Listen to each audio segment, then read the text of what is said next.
What's up, guys? Welcome back. I'm Kelly Berman. I'm Franco Tartaglia. And this is Cricket Time. Like, we could do that for the rest of our life. That's it. Pre-recorded. There you go. I don't even have to say anything. No, you like. Just go. Franco Tartaglia. Fucking words. Like I couldn't. I was like, I'm tired of saying thanks for being here. Like, thank you for being here, actually, but I couldn't think of anything else to say. It doesn't have to be like. No. Welcome, guys, to the Backyard Barn Insect Podcast. How y'all doing? It's about the dumbest shit I've ever heard. Please do not say that. It's cricket time, man.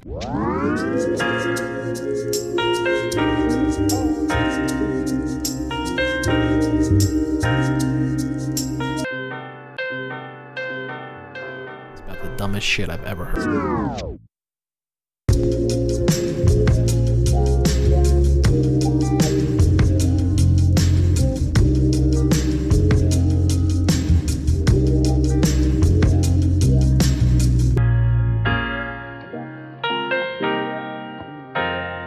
We want to start out with talking to you guys, thanking you again, and asking for you to like, share, and subscribe to our YouTube channel if you didn't know we had one.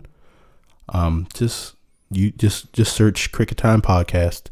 You'll find every episode that we have up on Apple Podcast, Spotify. We're on every major platform. Google, Yep, Amazon. I've never even heard. I knew we had Amazon Music, but right. I didn't know that was a platform. I didn't know that either. Mm-hmm. But I would say, thank you guys very much for listening. Please comment, like. We want to know. We want to have feedback. Want to know what we're doing right. What could we do better? Right. Topics. I think that's the thing we're really looking for now. It's like we've talked a lot, and we would like to have some feedback and your opinion on what we're talking about and the next topics that we should talk about.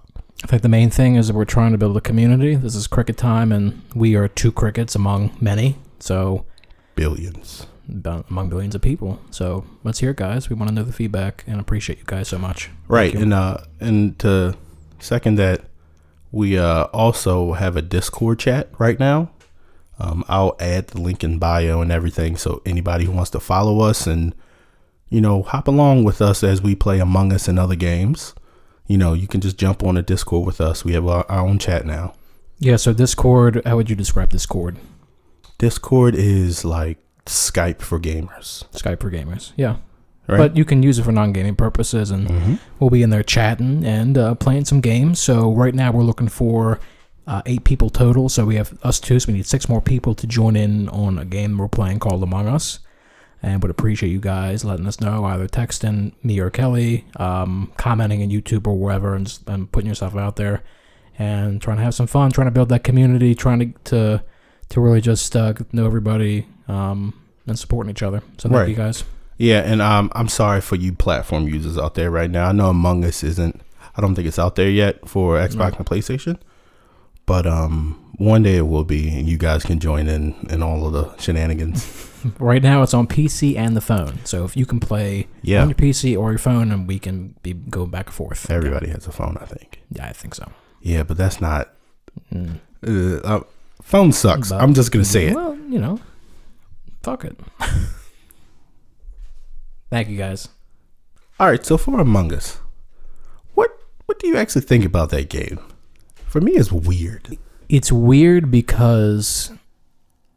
So what happens in this game is everybody's running around, and there are imposters. There are crew members and there are imposters.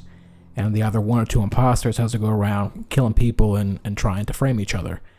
The whole game is surrounded by a chat room where you try to implicate people and try to turn people against each other. So you really get to see, when you turn people against each other, how people interact really.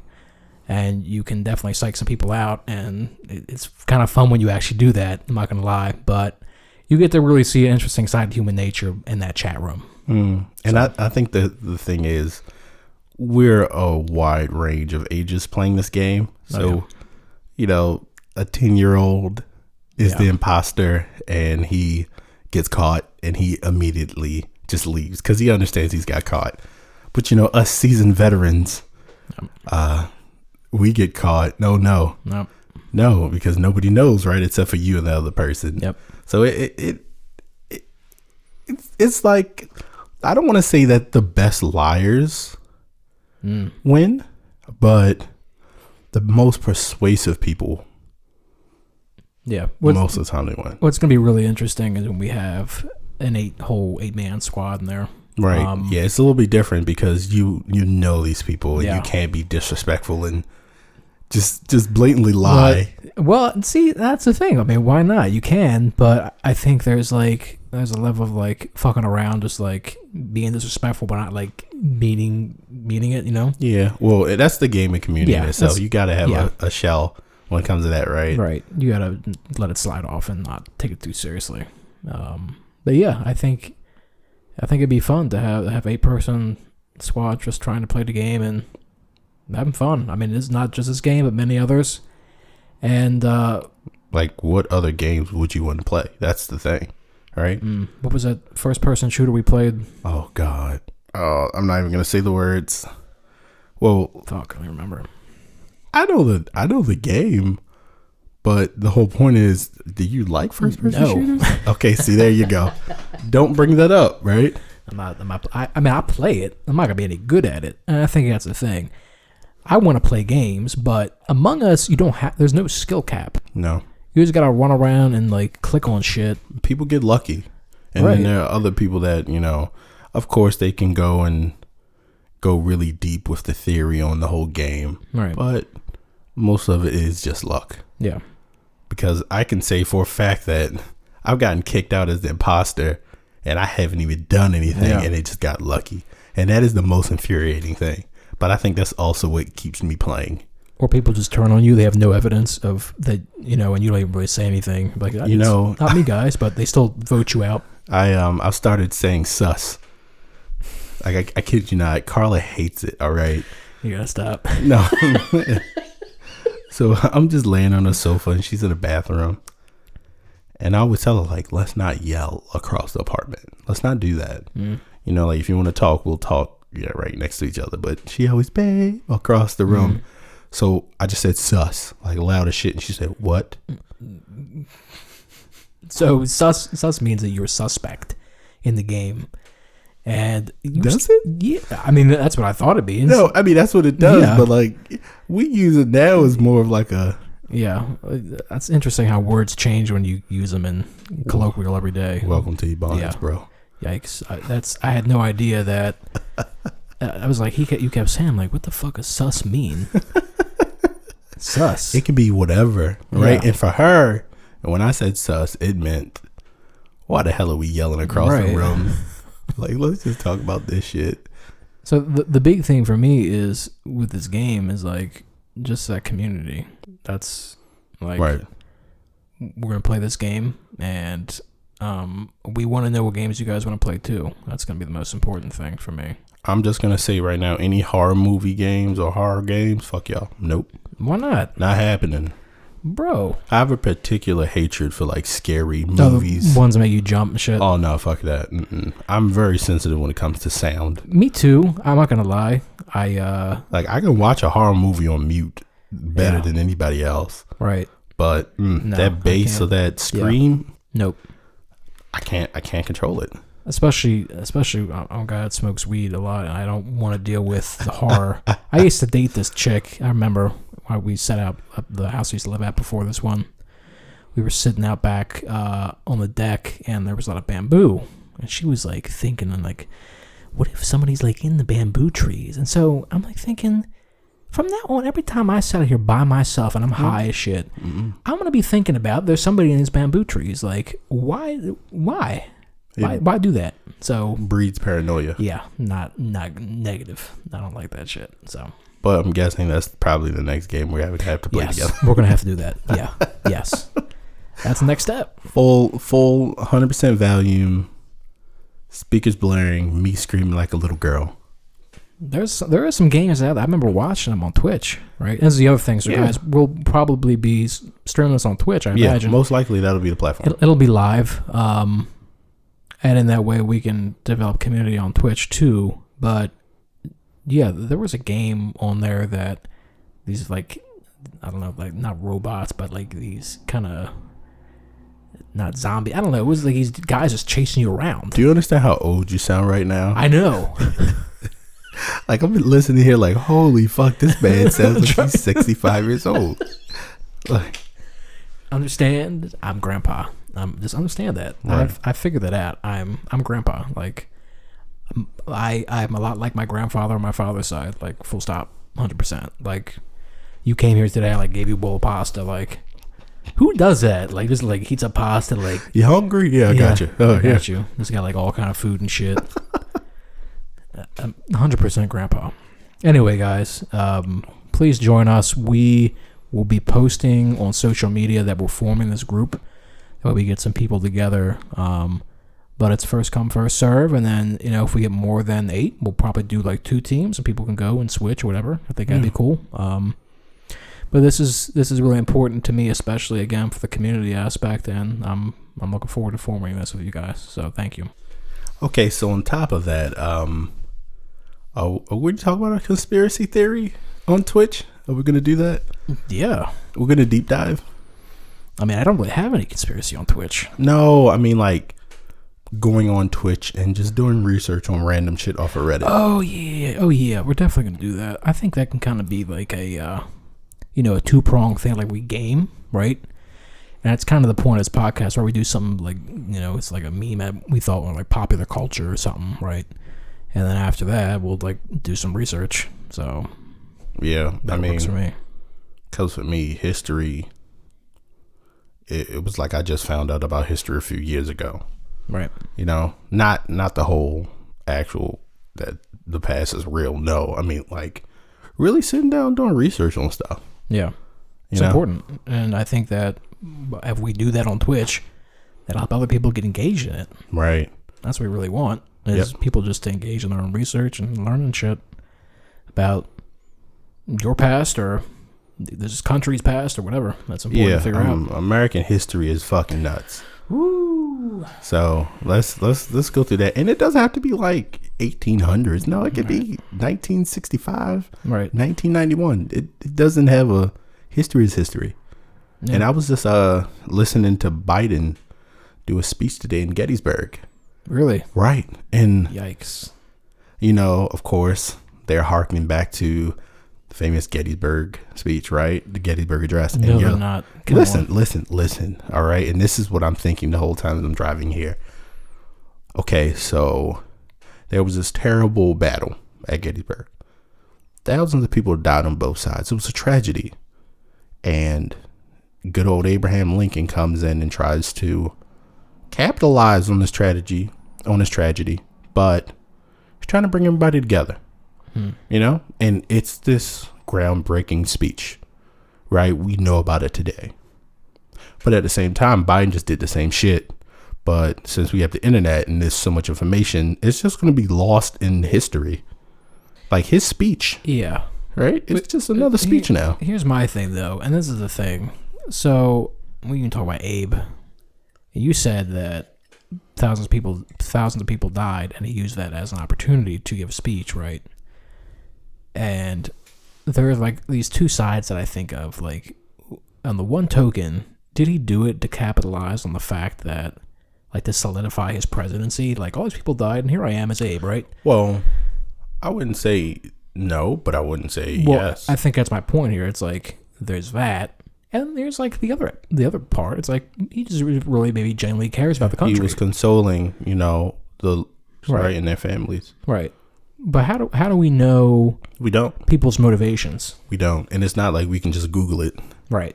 It's theory now. What was Abraham Lincoln's motivation for the Gettysburg Address? Like, it's theory, and I think that's my favorite part about history, is because there's so much theory when it comes to every single thing. Because one act in history can be seen in 1,000 different ways and views. Yeah. So maybe he did do it for the political reasons, but also he did it because somebody he knew died. Right. I guess the reason I mentioned that is because people would view Biden, right? They'd be like, "Whoa, what is he doing it for?" Is like, does Biden really care about Americans, or is he doing that right from like a Republican standpoint? Like, is he doing that to really bring it to fruition. Right, and I think that was the whole point. Like for Biden, he's starting to push his whole military first, America first. Well, so is Trump. Yeah, but we can say that Trump dodged the draft, right? Right. And Biden's son actually went to war. Yeah, we can. So, and they were talking about how there was this one ad about how he pushed for the military, the army, to get MRAPs, right? These big tanks that were, that instead of the regular Humvees, right, that were getting hit by roadside bombs and killing and maiming thousands of Americans. He pushed in the bill and got the funding to get MRAPs, which are these huge monstrous vehicles that aren't IED proof, but they drastically reduce, right, the ability for the insurgents and everything to harm us Americans, right? So I looked at it and I had to flinch because Orange Man talks about him like he's sleepy, but at the same time he was there during the war. Yeah, right. He did do things during the war, but that's just that angle, right? Like we talked about last time, the angle of attack. Yeah, it's weird. How do we approach that too? Like I think a lot of people who, especially even our generation, who want to move forward with this whole election, like I think we're just really tired of this shit at this point. Yeah, like I'm gonna say this. I honestly am okay with not talking about it anymore. I'm fine talking not because it's getting to a point where it's not just toxic, but it's sad and it's tragic. Yeah. We last time we talked, that was a long time ago, right? Because the debate has happened, the grand jury. That's a lot of. This guy's name is Daniel Cameron, right? I don't. Yeah. No, I understand that, and I think. My takeaway from all of this is the following. I've said it before and I'll say it again. The president failed to condemn white supremacy. And like that, to me, that's it. Like, Proud Boys. I'm not even interested, and this is the thing. We talk about politics. I'm not pushing for Biden or Trump anymore. I'm not. Like, that's why we talked about forming a new system of government, the two-party system. That's why I think a lot of people are actually talking about that now. I mean, if you look on Twitter, I'm starting to see more of that. I don't really care about either of them. I care about, it's very clear that he didn't call it out on debate, so that's it. Like, but it's pretty clear cut to me. Well, and this is why I love America so much. Like, this is what brought a tear to my eye, because that was one of the lowest points, right? I could say in American history. To have a president not condemn white supremacy and then say, who am I condemning? Right. Like, he doesn't understand. And then he tells the Proud Boys to stand back and stand by. Right. And then, like, Proud Boys erupted on all different platforms, regular and dark web. Right. Yep. And the thing that brought so much joy to my heart was the Proud Boy movement on Twitter now. It's a bunch of proud gay men taking over the hashtag. I saw that. Yeah. Do you understand how happy I am? Because it can get so dark and looking at stuff like that. You know what I mean? Yeah. Like, for him to not condone it and just said stand back and stand by. That's shock and awe. That's So war. I say shock and awe, and I agree with you. And then I see other people comment about that. I remember, when you people you went to high school with, like, you see the comments and stuff. It's like I didn't even pick up on that. It's like, in my mind, first of all, how'd you not pick up on it? Yeah. But second of all, I understand why people they're just not involved and so don't perceive it the way we do, right? But they may just perceive it as Trump really doesn't know, which I find hard to believe, right? Well, but they may view it as he just doesn't know, and let's give him the benefit of the doubt. Right. Right? I don't. You're the president. If you don't fucking know that shit, then something's up. But I think some people will give him the benefit of the doubt. I think that's if I were trying to lie about it, that's the angle I would play. Now we watched I can't even remember John Oliver's show. Yeah. And he said this is why we need to do away with the Electoral College yesterday. Because he did not win the majority vote. Oh yeah, we're talking about that. Yeah, so a couple things I want to say about the John Oliver video. First of all, it talks about RBG, right? And how all the federal judges that were held by Mitch McConnell and now were allowed to be filled by Trump. Yeah. So important to hear that. So I want to encourage people to watch the video. But the really thing that makes me uncomfortable, and it's because of the video, not the video itself, is when he says that we as a generation have lost the political battle. Yep. We're letting an almost 80-year-old man step on our necks and do whatever the fuck he wants with the country. And I'm talking about Turtle Man Mitch McConnell. Right. So.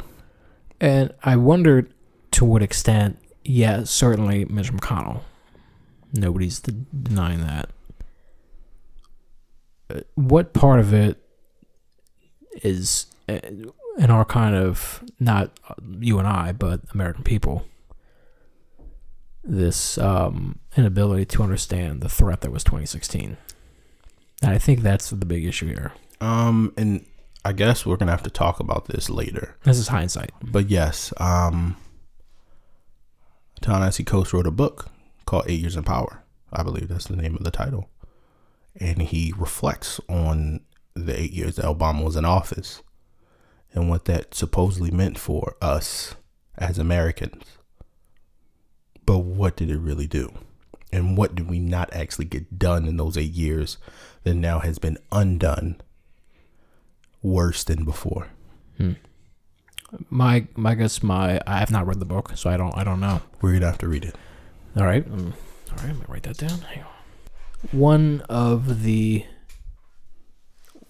things that I will say, and this is what Bernie Sanders has brought up, which, by the way, let this be a shout out to Bernie Sanders, because he will never be president. We love you, Bernie. We love you, Bernie, right? This man will never be president. No, but when I'm 70 years old and we talk about politics, then I'm gonna remember that motherfucker. Yeah, I might get his name tattooed on me. He's been around for a long fucking time. Yeah, and people give him a lot of shit. Yeah, and it's weird. It's ironic to me. Yeah. You don't normally see an old white Jewish dude just out there fucking doing it, man. He was fucking going in it, since he was young. Young, yeah. Right? He's been out here for the people. Got forever. arrested, yep. Takes the bus to work every day. Protesting, yep. Get the fuck out of here. Sits in coach. Get out of here. Yeah. Well, But I wanted this to be a marker because at some point, this is a digital record. Yeah. I remember this moment because, this election and the 2016 election, he ran both times. The DNC fucked up again. Twice. We had a chance. We fucked it up. Then we had another chance. And the thing is, we knew about DNC duplicity in 2016. Yes. And COVID really just threw a wrench in everybody's plans. Yeah. And see, this is why I don't want to talk about 2016, because I understand that every topic has their community of people trying to troubleshoot and understand what happened specifically on that one thing. Yeah. Right. I know right now that there are people still talking about the 2016 election and how this happened. Yeah. And now we have the ability 4 years later to read this stuff.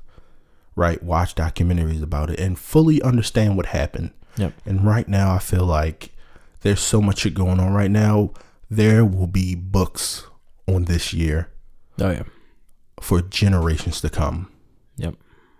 And right now, we're too close to it to really be able to reflect on everything, because it's a lot of shit. A lot. No, that doesn't even sound like the word. You know what I mean? I was gonna say tremendous, but then I realized Trump says tremendous. Right. Like, I was gonna say a word that you talked about specifically. You have a really intimate relationship with. Yeah. Unprecedented. Yep. 2020 is unfucking precedented. Yep. So, man, I don't. See, but to me, it kind of goes beyond that scope because we've used it so much. Yeah, it normalizes it. Yeah. That's the whole point. Like, how many times have we heard that in these last 4 years? Mm-hmm. Like, I just watched somebody say every fucking scandal with Trump now is just like regular news. Like, before this, one thing was enough to get kicked out. One thing was enough to lose your presidency. Now it is bombshell after bombshell, and we're deaf right now. I think we understand how dumb it sounds now when people keep saying the new normal, because it's really dumb. Because Trump is our COVID, too. I don't think we realize that until, again, hindsight. And this is the ironic part, because so many people have been woken up by this man, good and bad, and we will be forever changed because of these 4 years. Yep. I'm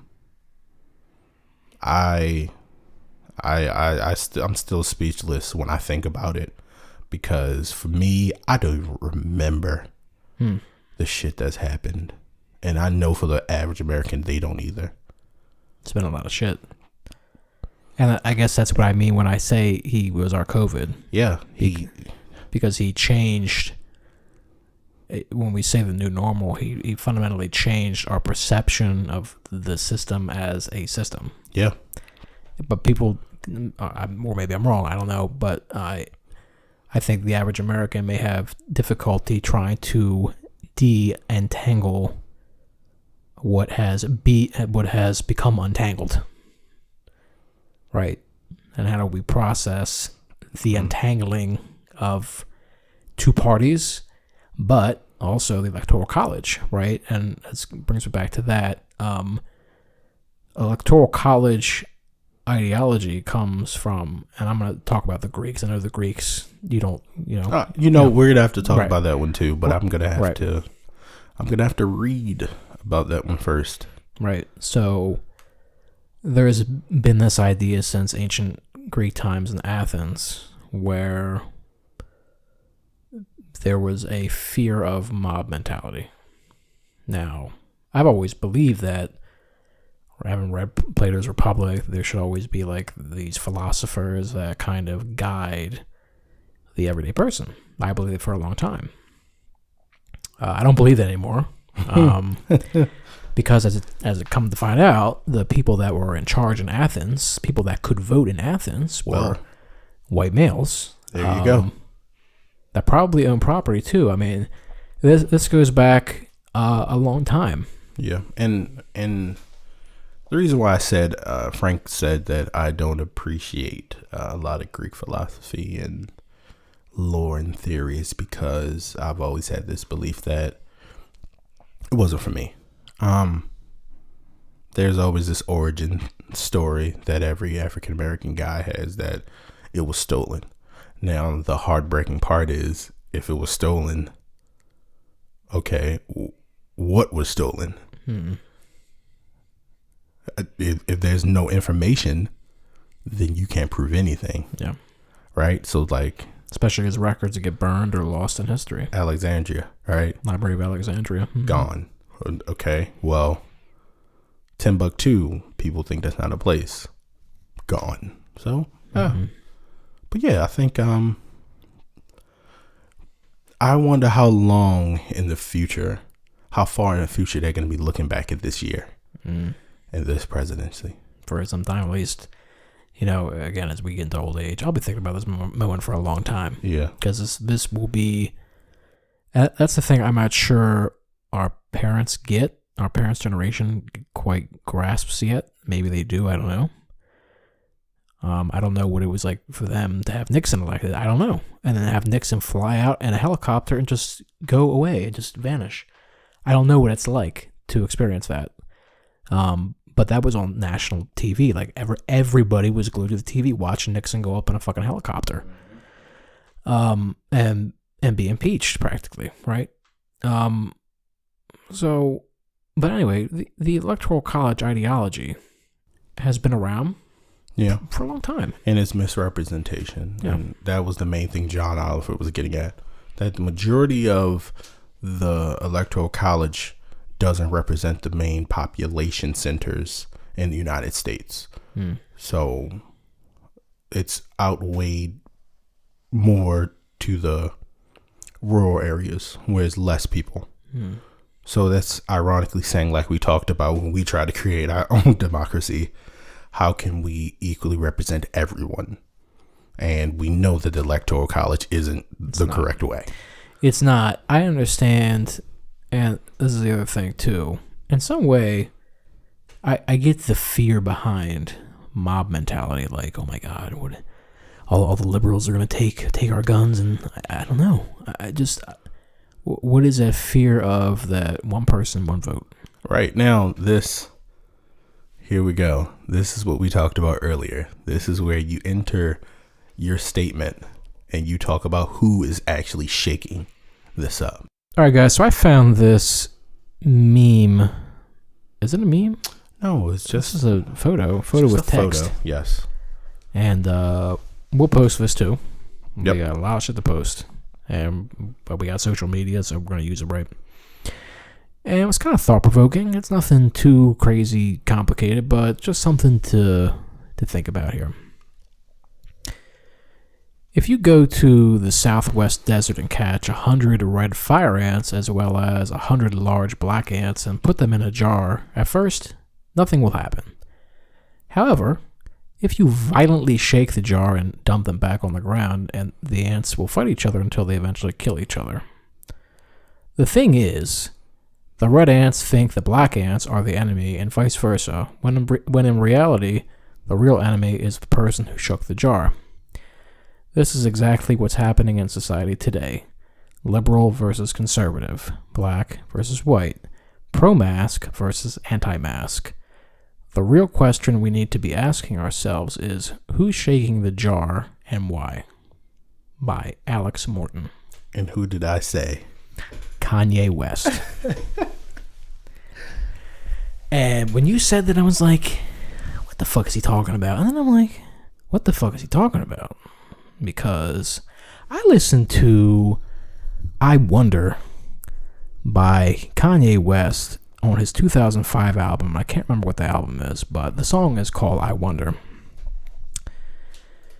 And I don't know what happened. I wanted to do research on this before we talked about it, but I didn't have time to do it. We have time now, but yes, okay. I understand.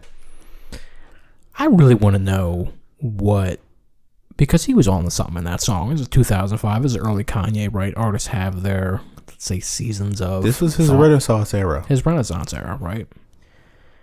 And I'm like, holy fuck, a song is like, this is not some bullshit. It's everything. Yeah. You know, and I know that he, at least in 2010, he was still making music with Jay-Z. Still working together with him, producing music. And then I know Jay-Z came out with a song. I don't know if it was on his song with Beyonce, the Carter's album. But he had a song that he talked about the de-entanglement of him and Kanye. But I don't really know. I don't think that's the point here. Like, I know they split, and Jay-Z saw something in Kanye that he didn't quite get, maybe. But something happened to Kanye, which is what I want to talk about. I don't know what that is. I think everybody in the black community, or I don't even say black community, but anybody who follows hip hop, not rap, I'm talking about hip hop, We all ask ourselves that question too. A lot of people will say that it's when he lost his mother. His mother went in for some cosmetic surgery and she passed away. And after that, he was never the same. But then some might argue that it was actually before that. Yeah, because he had, when he went to some public event, I remember this too. This is very recent. And he was like, no, like seriously, he's like started to cry like in front of these people. Like he had real pain. Like, and I saw them like, holy shit. Like it was like real therapy for him, right? So I'm like thinking, clearly this man needs help, right? But also it's Kanye. So like, is he doing it for attention or what is he doing? But I don't think that's the case though. It's something deeper here. Though. I'm gonna again. You're saying that it might have happened before.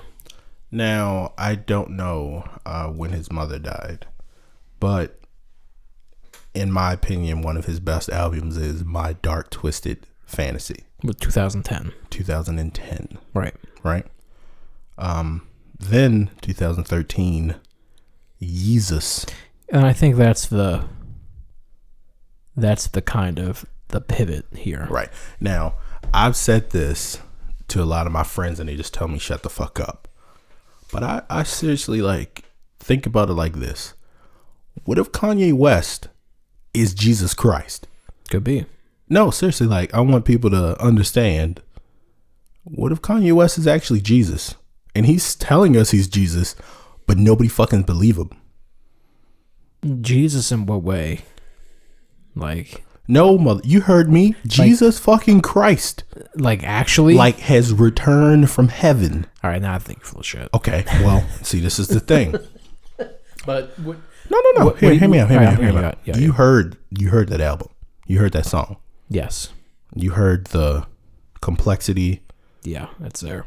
You heard his thoughts, his soul, right? His imagination of what it becomes to be famous, right? Become known, which is what we all want to be, right? And now it's like his arc that could be at his top because there's a lot of people like, for me, Late Registration, right? That was it, you know. Like that's the pinnacle of music, in hip hop for me. Like how he used and his masterfulness of using voices, and he takes the voice of different artists, different samples, and he uses those as beats. Right. And the powerfulness of harnessing somebody else's voice into a beat. Nina Simone. Many time he used, right. And I because I love Nina Simone so much that every time. Imagine somebody loving Nina Simone just as much as you, and he takes it and he makes a fucking song out of her voice. Right? Like powerful. For me, that is my favorite genre of hip hop. I know the boom bap era. That was before me.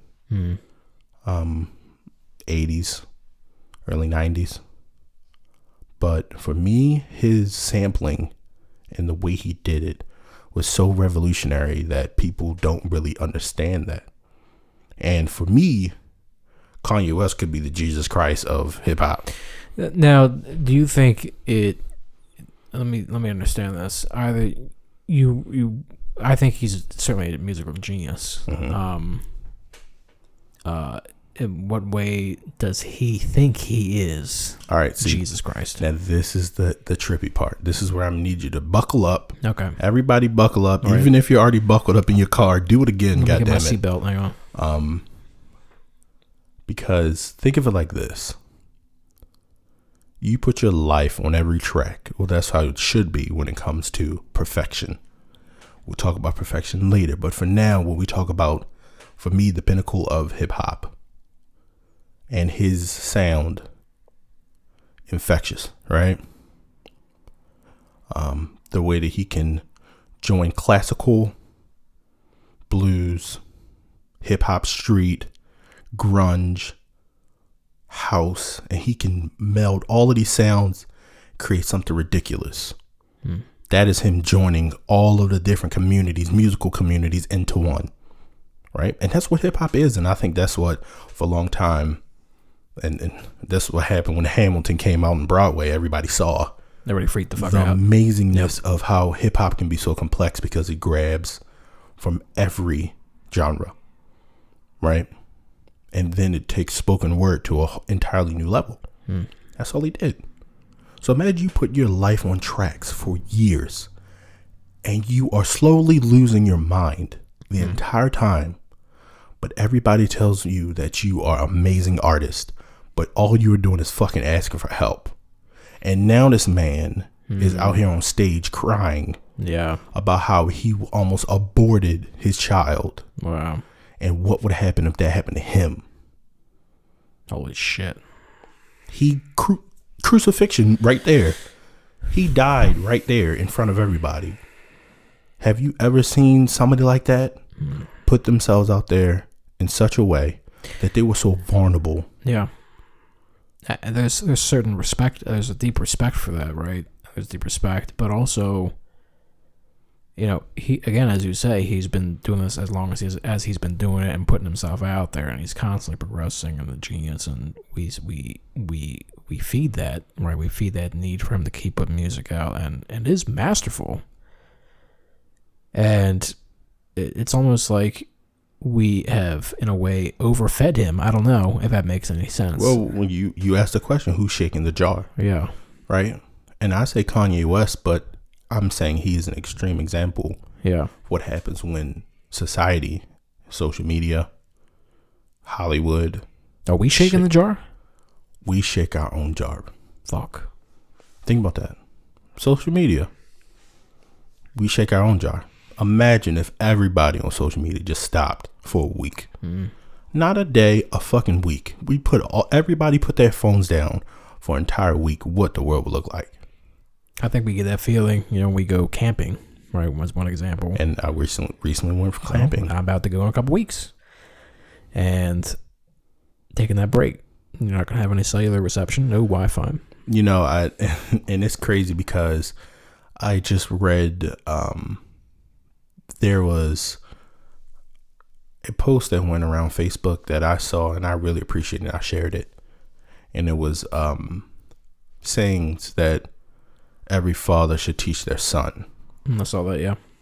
And one of them was, if you bring music to the beach, you're missing the point. I brought my fucking speaker to the fucking forest. I'm missing the point. Yeah. And I would agree with that. I think, you know, even here in this house, right? Crickets. You know, I sleep with the window open every night because there's a certain symphony in that, and a certain decompressing of the day, right? I don't. When I sleep downtown at my girlfriend's place, it's like, holy shit, I just can't. I mean, it would drive, and I can imagine people get driven nuts from the constant sirens and shit if you're not used to it, right? But should you be used to it? That's also the question. No. Because I agree 100%. Music is vibrations. We all listen to music every day. Imagine, and I said this a long time ago, imagine who I would be without music. Like, I'm consuming music. I used to make music, but I'm consuming it now. If there was no consumption of music, who would I be? If there was no consumption of reading, who would you be? You'd be very different. You'd be so different. I can't. It sets the mood, right? Right. That silence at night, it allows me to go to sleep. When you're in the forest, you know. Oh my God. Can I tell you? The silence of that place was deafening. Like if anybody has ever been in a studio that has a quiet room or a soundproof room and you go inside, you can actually really appreciate sound for once in your life. Like, I know with this podcast, we try to make it sound quiet on our end. but I am talking about so quiet you can hear your blood pumping through your veins. That's why Joe Rogan has that isolation tank. Self-deprivation, right? Yep. I'm sorry, self-deprivation, is that it? Sensory. Yeah, I fucked that one up. Sensory deprivation. Self-deprivation too, but I'm guessing that's not the one I'm talking about. Yeah. But yeah, self-deprivation, quiet, black weightlessness. Mm-hmm. You are the universe in that point. And when I tell you, when I was out there, you heard everything. You heard every creak of the cabin. You heard every cricket outside. You heard every ruffle of the tree. Mm-hmm. I heard shit falling on the roof of the cabin. Right? Never in my life had I ever been somewhere so quiet. You get that distance from everything every day. And so I don't know if what you say that we are shaking our own jars, but certainly we shake each other's jars too. Now, this is what I'm saying. Yeah. Who shook Kanye's jar? Was it us? Reason why I love I Wonder so much is because he talks about what he thinks perfection is and what he thinks fame is. And to actually be there is totally different. You know? Yeah. I don't know. It's something special about having a dream and then getting there, but then also finding out that what you wanted may not be actually what you wanted. Can we talk about perfection a second? And I think that I would like to read this poem, actually. Okay, well, I have something to read as well. Okay. This poem is titled Small Kindnesses by Danasha Lamoris in her book of poems, Bonfire Opera. I've been thinking about the way when you walk down a crowded aisle, people pull in their legs to let you by. Or how strangers still say, bless you, when someone sneezes, a leftover from the bubonic plague. Don't die, we are saying.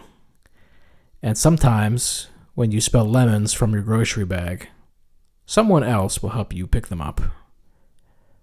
Mostly, we don't want to harm each other. We want to be handed our cup of coffee hot and to say thank you to the person handing it.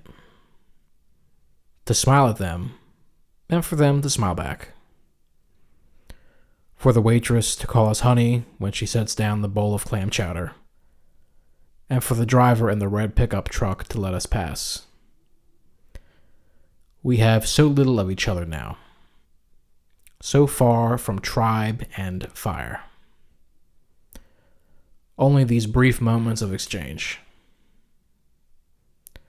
What if they are the true dwelling of the holy, these fleeting temples we make together when we say, here, have my seat. Go ahead, you first. I like your hat. Whew, fuck. I would start snapping, but that'd be cliche, wouldn't it? This was written by Danasha Lamoris. Danisha or Denisha? Danusha. Danisha. Danasha Lamoris from Bonfire Opera Poems. Thank you for that one. That encapsulates community for me, but it also encapsulates perfection. And I was sitting at my kitchen table, by myself. I mean, sometimes my girlfriend comes over. Sometimes you're here, right? Sometimes parents are here. One of my lifelong goals, a lifetime goal, is to have an area with a long table. And maybe 25, 50 people. I don't know. A lot of people. And have dinner. But have dinner in a way, this is where I get this from my grandfather, because my grandfather is very traditional with everybody has to sit. Everybody has to have everything portioned out, and then you eat and sit.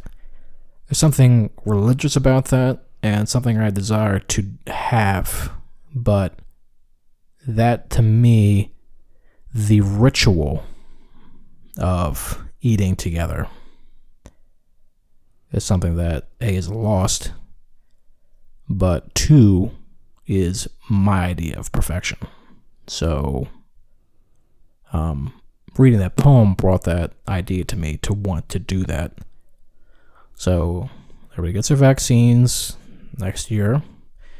We're having a fucking dinner party here because that's what I want to do. So, but that's what that poem made me think about. I don't know what to say. No idea. None. It's a tough one. It's tough because there's something so human about it. Like, those are the long-lasting vestiges of humanity. That's it. There's nothing else for me for that. Like holding a door open for a lady. Yeah. I just watched a gentleman hold a door open for 35 seconds while this elderly lady walked entirely across the parking lot for her. Yep. I totally fucking do that in a heartbeat. Yeah. Because that is the only way that we remember that we are human. Because this disease has made us forget that. Yeah. Nobody's exempt from this. And we, for a long time, I guess, so busy, so worried about ourselves and our personal gains that we forget our neighbor. Yep. Maybe that's what it was, right? Maybe because we've had to compete so much now with our neighbor. Because before we needed to rely on them to survive, but now they're actually competition. No, yeah, definitely. I think there's room for healthy competition, but we have become so vested in trying to change the world, and I think that's the other thing too. You notice this with people that get started in companies, and we're excited we're in a tech company and we're working for Google and we're trying real hard to make lasting change, and I think people get discouraged at that, and they tend to be like, well, if I can't do it here, then I'm just gonna leave. I'm gonna go someplace else. And imagine how that must feel. Yeah, I mean, no, you certainly don't owe coworkers any kind of anybody anything. You don't owe coworkers or anybody, neighbors, family, anybody anything. But imagine if you accepted the possibility that this system, political, corporate America, this shit's not going to change tomorrow.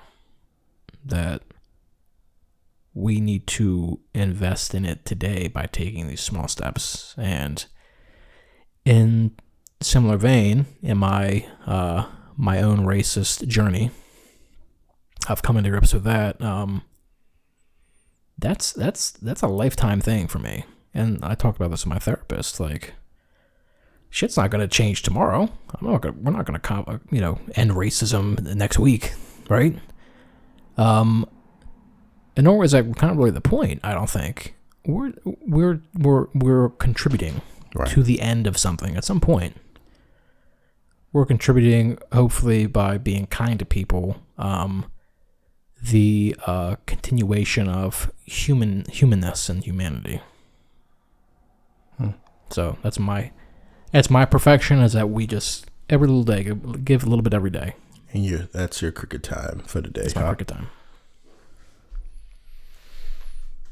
Okay, well, I have something to read as well. All right.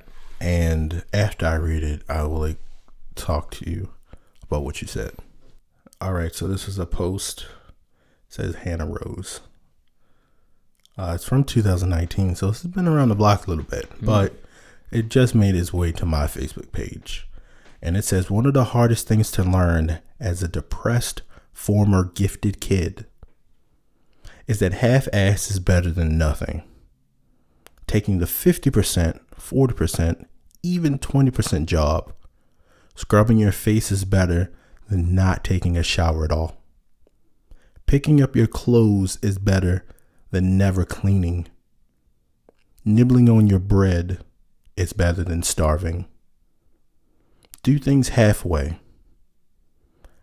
Now you're 100% better off than you were before. And this was in response to a post that said one of my college professors used to say, anything worth doing is worth doing poorly. I didn't understand that for years because I didn't do anything poorly. I couldn't do anything poorly. I had to do everything perfectly. But brushing your teeth for 30 seconds is better than not brushing them at all, when that 2 minutes feels and seems exhausting. Doing 10 minutes of yoga is better than 10 minutes of sitting when 30 minutes of cardio sounds impossible. Changing your clothes is good when a whole summer is impossible. Standing on the porch for a few minutes is worth it after being in the house for 3 straight days, because I don't have the energy to go anywhere. Anything worth doing is worth doing poorly, because doing it poorly is better than not doing it. And that made me think about what you said and those vestiges that you spoke about of moving your leg over, saying God bless you, even if you don't believe in God. Right. Right? Saying hello, waving to your neighbor as you walk past or drive past. That is 10%. That's not even, I wouldn't even say that's even 1% of what you could possibly do for that person. But just by doing that, that's better than nothing. Absolutely. I agree with that. And then you can extrapolate that to a lot of things. And I think that changed the way I thought about a lot of stuff, because I was the guy that said, I have to do everything perfectly. I have to know everything before I do something. Because for me, if it's worth doing, it's worth doing 100%. But at the same time, you have to understand math counts. Yeah. Math is important. To get to 100%, you need to start at 5, 10, 15, 20% to get all the way up to 100%. So it's like we talked about this struggle that we'll always have. And for us, it may be racism. It will be a lifelong struggle. And for some people, if you can't do it perfectly, why do it at all? Right. Why even talk about it? And I think that therein comes the self-judgment.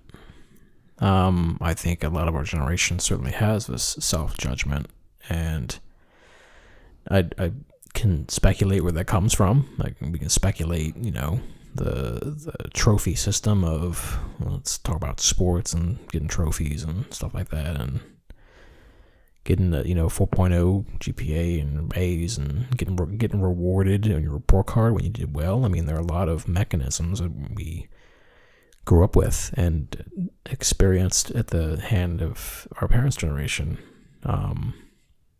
This is not to say that that's their fault, but this is what it is the product of. Right. And that's the thing.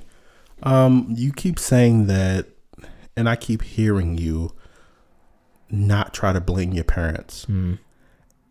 I would agree 100%. Because our life, because we are now adults, we can't blame anybody else. Right. And we have to take what was given and we have to move forward as best as we can. And like, none of the stuff we're talking about should be seen as a lack of parenting, a lack of guidance, a lack of community. Because at the same time, the shit we're going through now is what they could have been going through, or what they still are going through.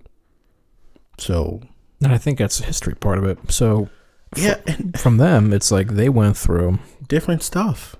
They had a whole self-proclaimed generation of hippies that, LSD was permissible, and then of course war on drugs. But never mind that. They had to really, and nor am I saying that drugs are escapism, but in doing so, they had to create another reality in that moment where they go to these festivals, and maybe that's what Burning Man is. I don't know. I don't even know what Burning Man is, but I know people go to these big festivals to listen to music, and there's probably a lot of drugs there. I would Indulgent, imagine. a lot of indulgent, right? As I would call them, heathenistic right. practices. There's this, there's again this thing in ancient Greece. I believe it is called I'm probably gonna fuck this up. It's the Eleusinian Mysteries, where everybody got together and somebody, don't know who, made a big brew. And in this brew contained a psychedelic substance. Now, I will talk about psychedelics a lot. I do not think psychedelics can change the world, but I do think that they can change our perception of information. And one of those things of being not only under the influence with a couple people, but being under the influence with a lot of people, and not some we're hallucinating and we're seeing shit. It's not. I hear that a lot from people that don't understand what these drugs do. You are in pure bliss. Nothing hurts. Well, you notice what hurts, I guess. Well, let's just say like this: certain drugs, yes, you will be. Yeah. Well, I'm talking about LSD now. Okay. You experience just people. You are there with people. Everything seems rosy colored, so to speak. I have not taken LSD yet. I actually am intending on doing that in the next couple weeks, believe it or not. But all I can say is that people have been drunk around people. I mean, there is nothing more communal than, and I think, COVID has done this. There's nothing more communal than sitting in a bar and having a beer or a couple beers. In my case, I've gotten quite drunk on numerous occasions. That to me is another encompassing thing of community, another part of it. I forgot what the fuck I was talking about. Well, let me help you. Thanks. I would say this: being on these drugs has a tendency to bring people together. Yeah. Because in that moment, you are actually that other person. Yeah. You aren't just you. You are the person to your left and to your right. You literally are living their lives. That's a communal thing. And then, the people are drinking the brew, there's food, people are dancing, there's music. It's a festival, right? And it's just so weird that the ancients did this. I mean, not just in Greece, I'm sure in many other places. The Egyptians. I want to stop you there for a second. I don't want you to ever apologize for not knowing about somebody else's culture. Oh, okay. I want you to be proud that you know about ancient Greek philosophy. Okay. Don't ever feel ashamed that was what you were taught. Unfortunately, we don't have contrary information, but that's why we're here. Right. Because whoever's listening can give us that information, hopefully. Yeah. I mean, my background, I think many people's, is Greece and Rome and... Yeah, and mine's is now fuck them. Right? I'm trying to think of what else, but those were made too. Right. And for African Americans, probably Egypt. Kemet, right? Kemetic mysteries. Yeah. But there's so much more. Yeah. Like, why are we stuck there? That's true. Continue. I wanted to say that because I know for the longest time you've been ashamed that we don't talk about, like you keep saying, the French Revolution. Right. And I say, well, why don't you say the Haitian Revolution? That's true. Right? Because that was what you were brought up on. Yeah. Right? All I know is the French Revolution. Yeah, we read about the Haitian Revolution. A revolution is a revolution. Yeah. Just because one person was a different skin color, right? Shouldn't change the fact that somebody was oppressed. Yeah, but I think that we definitely need to learn about other revolutions, though. Because, that's the point, right? Yeah, we have this kind of idea that, the Europeans went through revolutions and had enlightenment periods, and then they came out, right? Like nobody else in history ever done that. Yeah, and I've asked you that question before. What was happening in Africa when Europe is in the Dark Ages? They're thriving. They're doing hot and well. Right. And then we talked about the Moors. Mm-hmm. So that really fucked me up. But, it shouldn't, though, right? I guess, I understand that. Yeah, you're right. I'm not apologizing for knowing the ancient Greek, but I, in my mind, I know a lot of people don't know history proper either, but I get kind of tired of talking about ancient Greece, too, because I want to know more than just that. Yeah, I'm jealous, though, because I can say for a fact that I'm jealous that you read that and you connected to it on a certain point, that you actually could indulge in it. Because when I read it, I was thinking, these people probably stole this shit. Not saying they stole everything. Right. But I mean, I don't know. And that's the thing. Like, I don't know what the fuck they stole, right? But the whole point is, it's just that, right? There's a lot of resentment in the world for a lot of things. That's why people hate stuff so much. Right. Because whatever happened, there's resentment there that a lot of people don't want to recognize. Like I can say wholeheartedly, yeah, I resent the fact that I had to read about the diary of, what's her name? Anne Frank. Yep. I resented that. Why do you resent that? Because we chose to read a book about a young Jewish girl living in one of the worst areas ever in history for somebody like her, right? Right. But the parallels that could be brought in so many other facets, but we chose to read that. And I said to myself, yeah, that sounds like the shit I see every day. You know what I mean? I mean, I don't really remember what was said in the diary. But the gist of her and her family hiding, right, in the attic, had a bookcase or whatever that was a crawl space toward the attic and everything. But like being hunted for just being you, that's not just... It's nothing new. Right. But maybe that was the only book that a white person could read that could really understand that. But I was like, for me, nah, we can read some harder shit than this. But that was my resentment for, I guess, the education system and the books they chose. Yeah. And I would say, correct me if I'm wrong, but it's not that you wouldn't at that age want to read that, but you would want to have other material, right? I think that at my point with, apologizing for ancient Greece, that's it. Yeah, like that, and that's the part that Egypt is a footnote. Like Egypt isn't even seen as Africa right now. Yeah, you get me?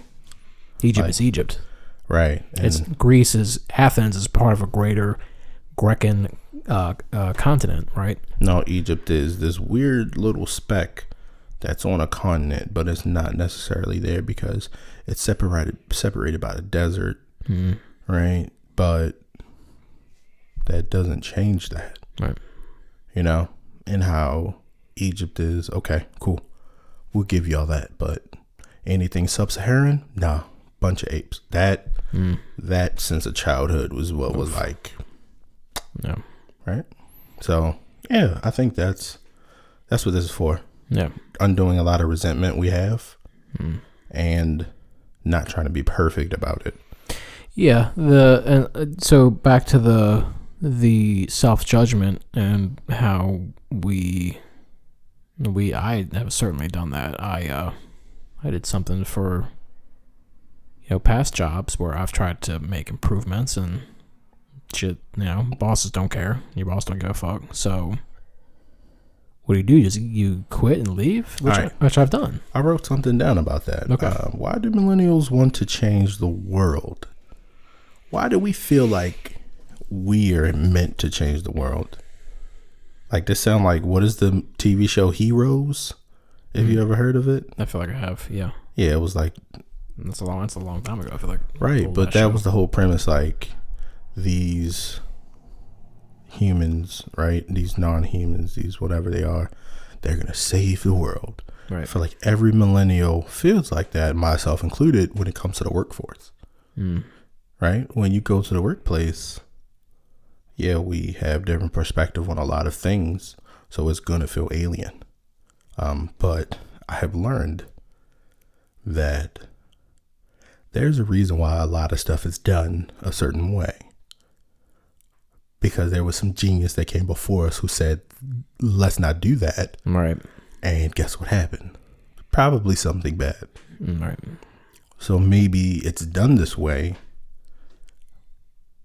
just to avoid complications down the line that you have no idea about. Because, well, and I think that's the point, though, is if that's the case, why is it hidden from us? Well, maybe because we're just new, right? Well, we're new, but if I'm trying to understand how something works, right, I need to know the whole scope.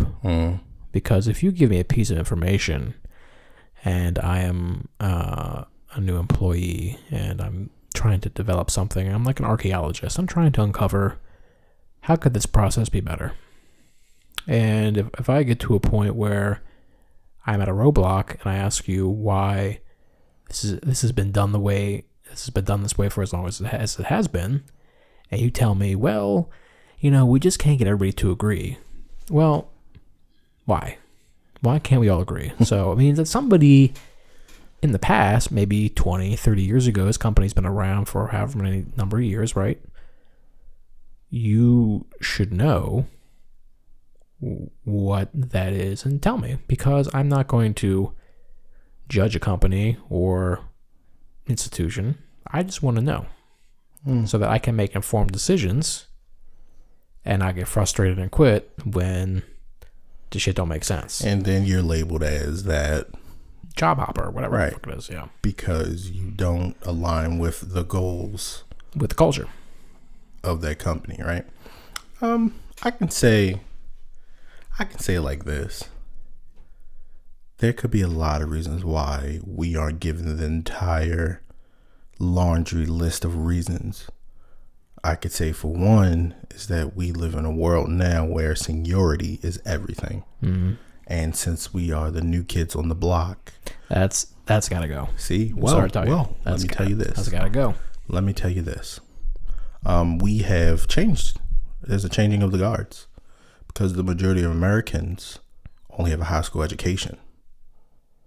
But all we've been pushing for our kids is to go to college. And now our kids are more educated than their parents. But that doesn't mean that, and I might fuck this up. Okay. What are the types of knowledge? Is a priori knowledge? A priori and a posteriori. Okay. Knowledge from before and knowledge acquired after. So you can learn something in a book, but until you put your hands on whatever, like for me, a trade, whatever car, right, whatever piece of machinery that I'm working on, you don't have any knowledge. So who has more experience, the person who got a bachelor's degree? No.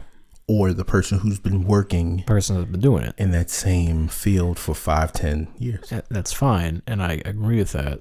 And I fully recognize that I will come there with limited knowledge, being taught by the books, right?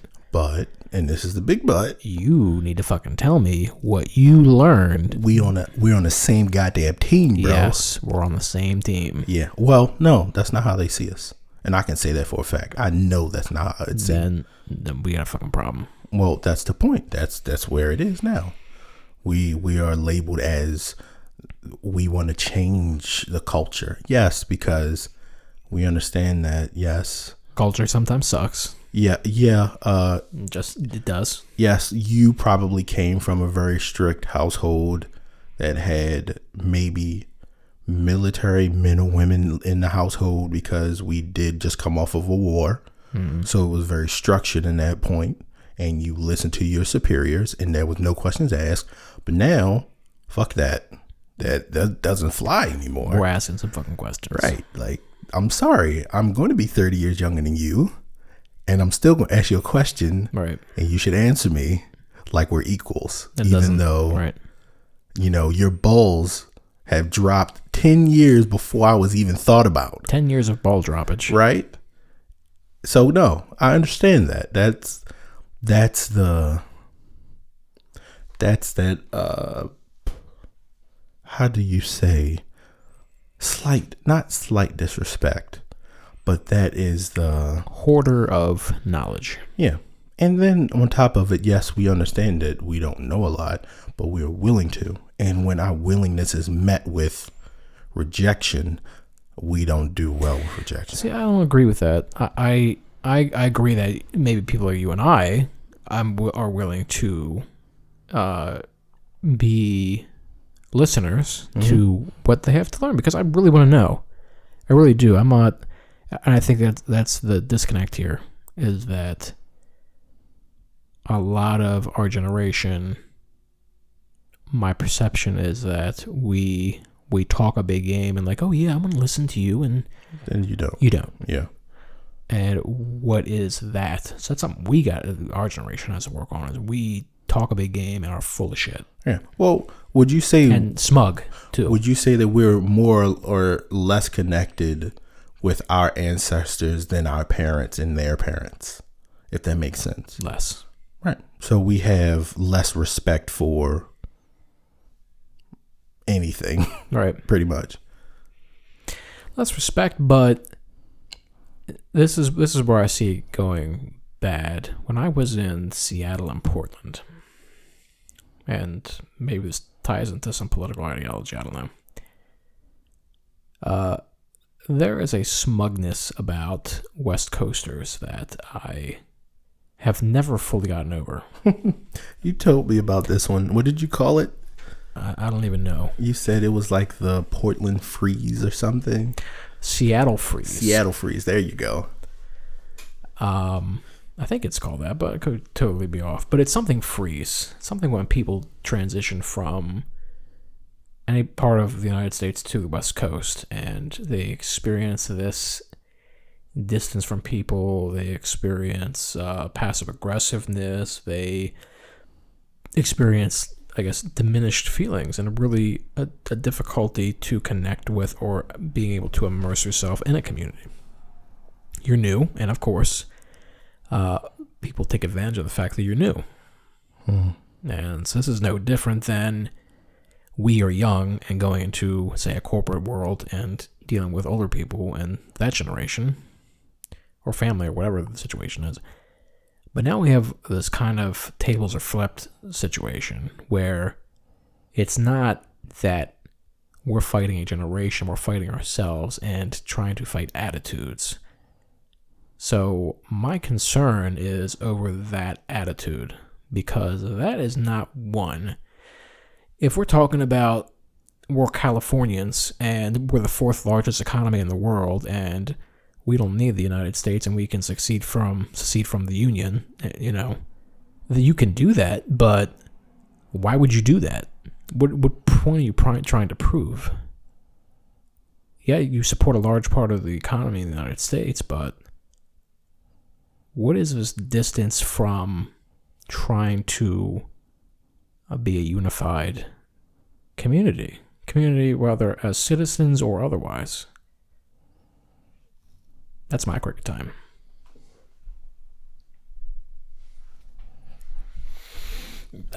I don't fucking know. I don't. I'm gonna answer that like what, next week? I have no fucking idea. What you think about that one? That one's tough. That one's been bothering me for a long time. That's been bothering me for a long ass time. Because this is not about our generation versus our parents' generation anymore. It's us against us. We talked about that one. Who's shaking a jar? We are. We're shaking a jar, and that Kendrick Lamar song, Duckworth. I mean, yeah, it's me against me, and I don't know what to do about that.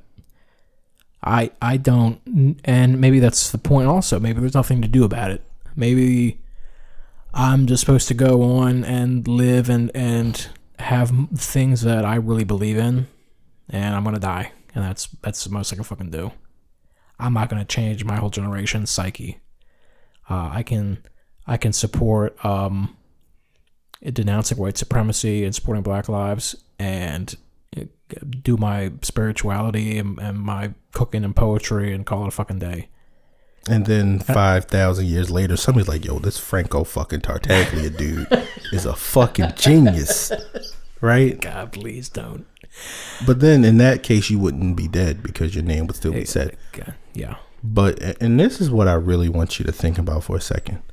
All of these famous philosophers, right, of their time, we've talked about this one before, they were like the rejects. Yeah. People fucking hated Socrates them. was a reject. Like, imagine, who was it? Was it Socrates that got chased down in a field? All right, what philosopher had a cult? And I have to figure out who this is, because I read like Diogenes had a cult.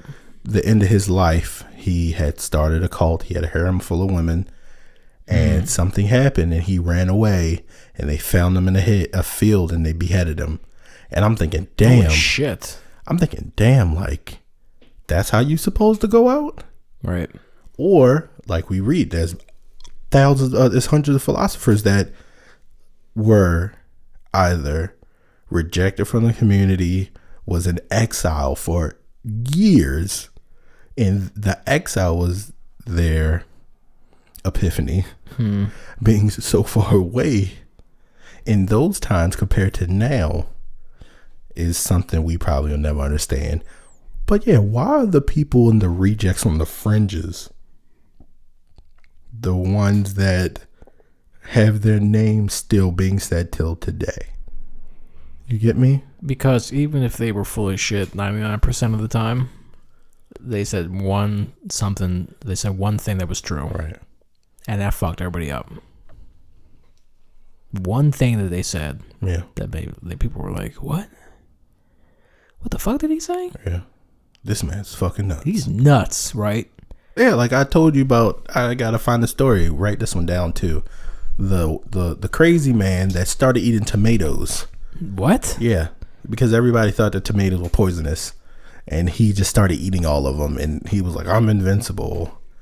And then people found out, oh shit, these aren't fucking poisonous. Holy shit, they taste delicious. Right. And oh, by the way, ketchup. Oh shit. So yeah, think about that dude. What's his name? Yeah, I want to know that. Because we have a lot of history that we don't know. We have so much information that is locked away in the minds of an older generation that we haven't even thought about asking. And I think that's a good point. Do we ask? No. Because I think maybe I'm wrong on this, but if we go into a new job and we kind of like, I'm gonna change the culture.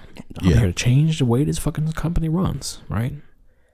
If we go in with that attitude, why the fuck would they share anything with us? That's the whole point. That's why I asked it. Right? Because coming with the humility that maybe you ain't no jack. Like we talked about before, the moment you think you know something, you find out you don't know shit. Yep. Right? Humility isn't lost, but it is now being replaced with hubris. So what are we going to do? are we going to go begging our supervisor to tell us everything? No. Talk to them. Right. I think. Wait, where is that quote I had? I had this. I'm big into therapy. I'm like, I know Charlemagne. Charlemagne's also like big into therapy now. Don't say that man's name, okay? Why? Because, Why? all right, he is big into therapy, and there's a reason why. Because that man is wild. Yeah, was wild. I was watching that video. Yeah, you sent I about, showed you. He like sniffed J-Lo's seat when he came on the show. Or some wild shit. Man. I was like, whoa. And then they had an excerpt of him asking Logic, who raped his sister. Oh my God. Oh yeah, that's right. But it was out of context. Right, it was out of context, right? But yes. So therapy is important. Yeah. I'm trying to get some. It's hard. You should. Motherfucker told me you're gonna wait 4 weeks. I said, in 4 weeks, I don't know where I'm gonna be. I'll talk to you if you let me give you money. It's gonna be a couple of dollars. You just listen to me. Listen to me talk. And this is the point. Why can't we just do that with our friends? This text right here, this is everything. Yeah, that's true. This I'll read it to you right now. This is from Talk to Spirit. It's on Instagram. She is a pretty well known therapist. I don't know who she provides therapy to. That's probably confidential. That's why I don't know. I like when people answer their own questions. The quote is, and I really do believe this, okay? People who can't communicate think everything is an argument. That's true. And I think that might be the solution to this whole thing is words matter. When we talk to anybody, whether it's from the poem I read where we're talking about the decency, right, of just being human, to you want to get ahead in a company, to you want to know your family history or whatever the situation is, it can be fixed with good communication. Yeah. 100%. I believe that. All right, so you told me about how you have this lifelong goal of having a table long enough to fit 50 people. Yep.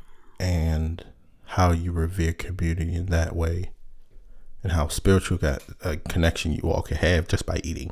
Yep. I remember thinking I wanted to get a blank cookbook and go to every family member in my family and asked for them to make their favorite dishes, right? Yep. I would write them down, and this is how I would remember them forever. Young and old. Some good shit. Wow. Yeah. Because I'm thinking one of my neighbors had passed away, and one of the biggest things that I regretted was not taking the time to talk to her. And not like in a sense of like she was a blood relative, but just on a sense of she had said you should come over and I can teach you my recipes. And I never did it. Well, we live and learn, and I think that, you know, that's a lesson for you, and I'm sure that happens to everybody though too. And that's the part. I think we're here talking about this stuff because there's things we regret, and whoever's listening, young or old, we hope that you can hear this and make a change in your life. We all have things that we wish we would have done. Yeah. And still want to do. And I think that final point being is we have a whole life. I almost died in a car accident, right? And I could have, my life would have been encapsulated by just the things I did up until that point, right? So, but assuming something like that doesn't happen, right? We got a whole fucking life. Like, it doesn't have to be some mind-altering I'm gonna go skydiving, or I'm gonna, I'm gonna get 50 people together and have a big kitchen thing. That'll take a lifetime to create. I'm not gonna do this tomorrow. But you can do something small. Start with 4 people. Start with 4 people. Right. I made homemade pasta for the first time by myself. I learned in a couple days, a couple practice runs, and I made it for my girlfriend for her birthday. Boom. That was it. Don't let me forget. I'm going to help you sharpen your knives tonight. Sharpen my knives. And, you pick up these little things along the way. You start to develop a full sense of self. And then through doing that, other things start to become revealed. So just take the time that everybody needs to figure shit out and learn. And you come together with that and teach everybody else. Humility. There you go. Community first. Thank you, guys. Hey, guys. Just one last thing. Please like and share. We really need it. Please. Thank you. I appreciate it. Thanks, guys.